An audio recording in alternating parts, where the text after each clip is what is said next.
Assalamualaikum warahmatullahi wabarakatuh, anak-anak ibu semua. Apa kabar semuanya? Alhamdulillah. Nah, sebelum kita memulai pelajaran kita hari ini, marilah kita berdoa. Berdoa dimulai. Berdoa selesai. Nah, ibu absensi dulu ya. Nita, Hadir, Bu. Ani. Hadir, Bu. Nah, alhamdulillah hadir semua ya. Baiklah, untuk selanjutnya seperti yang sudah Ibu sampaikan pada pertemuan kita kemarin, di pekan kemarin ya, Ibu sampaikan bahwa untuk membaca mengenai materi sejarah berdirinya dinasti Bani Abbasiyah. Nah, untuk anak-anak Ibu apakah sudah dibaca materinya di rumah? Sudah, Bu. Alhamdulillah, bagus kalau begitu ya. Di sini Ibu jelaskan kembali bahwa materi pembahasan kita pada hari ini ialah mengenai sejarah berdirinya dinasti Bani Abbasiyah. Nah,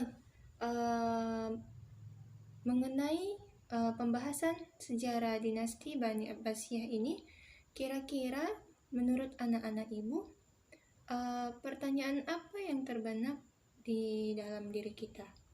Ayo, siapa yang tahu boleh tunjuk tangannya. Saya, Bu. Bagaimana mengenai proses berdirinya dinasti Bani Abbasiyah? Saya, Bu. Mengenai apa faktor pendukung berdirinya dinasti Bani Abbasiyah? Bagus semua ya jawabannya. Ya, benar semua jawabannya. Namun selain dari dua faktor tadi, selain dari dua materi tadi, Ibu akan tambahkan sedikit, yaitu mengenai para penguasa di Bani Abbasiyah dan faktor runtuhnya dinasti Bani Abbasiyah. Jadi untuk pembahasan kali ini Ibu akan membagi anak-anak Ibu menjadi 4 kelompok ya. Untuk diskusinya Ibu beri waktu selama 25 menit saja. Kira-kira cukup ya untuk mendiskusikannya. Baiklah, silahkan didiskusikan. Nah, sudah habis ya waktunya. Baiklah, untuk kelompok yang pertama silahkan didiskusikan hasil diskusinya ke depan kelas. Assalamualaikum warahmatullahi wabarakatuh.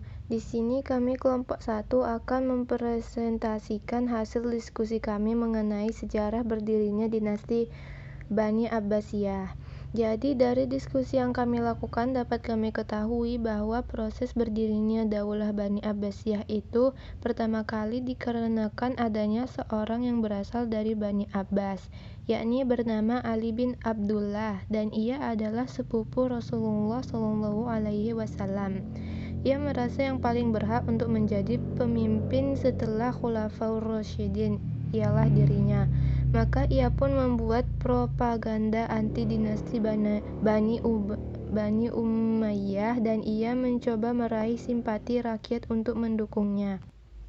Adapun faktor pendukung berdirinya dinasti Abbasiyah ialah 1. Perpecahan internal keluarga Daulah Umayyah dan kekisruhan politik dalam negeri. 2. Munculnya gerakan perlawanan terhadap pemerintah Daulah Umayyah yang dilakukan oleh kelompok Mawali, Dahak bin Qais Asy-Syabani dan kelompok Syiah. 3. Perpecahan kelompok suku Arab Utara dan Arab Selatan. 4. Kekecewaan ulama dan tokoh agama kepada Khalifah Marwan bin Muhammad. 5. Wafatnya Khalifah Marwan bin Muhammad. Penjelasan selanjutnya akan disajikan oleh Nita. Dinasti Abbasiyah dalam masa kekuasaannya terdapat 37 khalifah, dengan Abu Abbas as-Saffah sebagai khalifah pertama. Runtuhnya dinasti Abbasiyah disebabkan oleh faktor internal dan eksternal. Faktor internalnya ialah 1. Hubud dunya. 2. Konflik keluarga Daulah Abbasiyah yang berujung pada perebutan kekuasaan. 3. Konflik agama meningkat. 4. Melemahnya jiwa patriotisme dan nasionalisme. Faktor eksternalnya ialah 1. Banyak muncul pemberontakan. 2. Dominasi bangsa Turki dan bangsa Persia. Alhamdulillah, sudah selesai penyajian hasil diskusi dari kelompok 1. Nah, di sini Ibu akan memberikan sedikit penilaian untuk kelompok 1. Dari yang Ibu lihat, bahwa kelompok 1 ini sudah bagus untuk menyajikan materinya. Hanya saja untuk materi yang disampaikan atau disajikan kurang lengkap ya. Semoga nanti bisa dilengkapi lagi. Namun untuk penyampaiannya sudah bagus Ibu rasa. Nah, baiklah, mari kita berikan A+ untuk kelompok 1. Alhamdulillah sudah selesai semua ya penyajian hasil diskusi dari semua kelompok. Nah, di sini Ibu akan sedikit memberikan tambahan dan penguatan mengenai materi kita pada hari ini. Nah, jadi benar ya, seperti yang dikatakan oleh para penyaji dari kelompok penyaji, dari semua kelompok penyaji, bahwa awal mulanya dinasti Bani Abbasiyah itu muncul disebabkan oleh beberapa faktor. Ada 5 faktor ya. Nah, faktor yang pertama ialah adanya perpecahan internal di dalam keluarga Daulah Umayyah. Kemudian yang kedua ialah munculnya gerakan perlawanan kepada keluarga Daulah Umayyah. Yang faktor ketiga ialah terjadinya perselisihan antara suku Arab Utara dengan suku Arab Selatan. Yang keempat ialah karena adanya faktor kekecewaan dari ulama-ulama di Bani Umayyah kepada Khalifah Marwan bin Muhammad. Dan faktor yang terakhir itu ialah wafatnya Khalifah Marwan bin Muhammad. Untuk proses berdirinya sendiri itu diawali dengan adanya seseorang yang berasal dari Bani Hashim, yang sekaligus juga merupakan sepupu dari Rasulullah Shallallahu Alaihi Wasallam, yang bernama Ali bin Abdullah. Ia mengatakan, ia bersikeras bahwa dirinya lah yang paling berhak untuk menjadi pemimpin selanjutnya. Maksudnya pemimpin dari setelah berakhirnya Khalifah Khulafaur Rasyidin. Jadi karena ambisinya itu, ia pun membuat propaganda mengenai anti Daulah Umayyah, dan ia pun meraih simpati dari masyarakat untuk memperlancar aksinya tersebut. Namun pada tahun 124 Hijriah beliau wafat. Tetapi ambisinya tersebut tidak putus begitu saja ya. Kemudian dilanjutkan oleh anaknya yang bernama Muhammad bin Ali. Nah, tapi beliau Muhammad bin Ali wafat pada tahun 127 Hijriah dan ambisi tersebut dilanjutkan oleh anaknya yang bernama Ibrahim bin Muhammad. Namun Ibrahim bin Muhammad wafat juga pada tahun 128 Hijriah. Nah, karena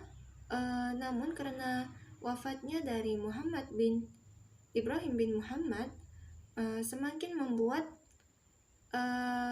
orang-orang dari keluarga Bani Abbas merasa semangat untuk melanjutkan ambisi tersebut, sehingga Abu Abbas As-Safa dan Ja'far Al-Mansur pun melakukan penyerangan terhadap kota-kota penting yang ada di Daulah Umayyah. Dan kemudian setelah wafatnya Khalifah Marwan bin Muhammad, maka runtuhlah atau berakhirlah pemerintahan dari Daulah Umayyah dan bangkitlah atau berdirilah pemerintahan dari dinasti Bani Abbasiyah. Nah, dari penjelasan tadi dapat kita ketahui ya bersama-sama bahwa untuk tokoh-tokoh yang sangat berpengaruh di dalam berdirinya dinasti Bani Abbasiyah ini ada 5 tokoh. Yang pertama itu ada Ali bin Abdullah, yang kedua ada anaknya yang bernama Muhammad bin Ali, kemudian ada Ibrahim bin Muhammad, ada Abu Abbas As-Safa, dan yang terakhir ada Ja'far Al-Mansur. Dan untuk khalifah yang pertama itu di dalam dinasti Bani Abbasiyah itu adalah Abu Abbas As-Safa. Dan untuk jumlah khalifah yang memerintah di dalam kekhalifahan dinasti Abbasiyah ini ada 37 khalifah. Nah, untuk keruntuhannya, keruntuhan dari dinasti Abbasiyah ini terjadi pada tahun 1258 Masehi.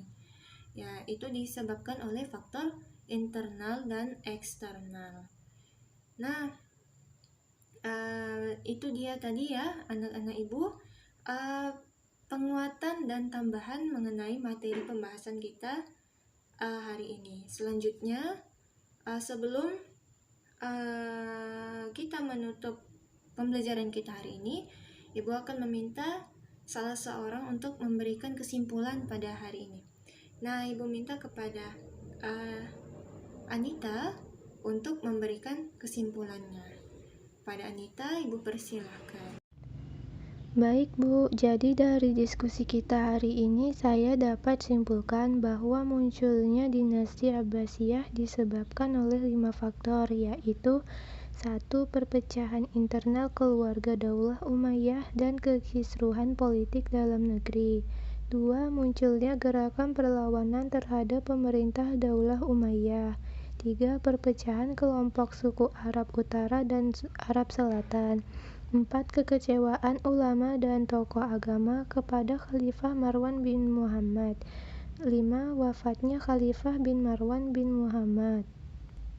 Kemudian proses berdirinya dinasti Abbasiyah disebabkan karena ada seorang dari Bani Hashim yang merasa dirinya paling berhak menjadi pemimpin setelah Khulafaur Rasyidin, dan runtuhnya dinasti Abbasiyah terjadi pada 1258 Masehi dan disebabkan oleh faktor internal dan eksternal. Baiklah anak-anak ibu semua, dengan adanya kesimpulan yang diberikan oleh teman kita Anita, maka berakhirlah pembelajaran kita pada hari ini mengenai sejarah munculnya dinasti Bani Abbasiyah. Nah, pada anak-anak ibu silahkan dikerjakan ya latihan soal yang ada pada buku SKI-nya, dan silahkan dibaca untuk materi pembelajaran kita selanjutnya. Baiklah, marilah kita bersama-sama membacakan hamdalah agar kiranya pembelajaran kita hari ini mendapatkan berkah dan memberikan pencerahan ilmu, tambahan ilmu untuk kita semua. Alhamdulillahirabbil alamin. Wassalamualaikum warahmatullahi wabarakatuh.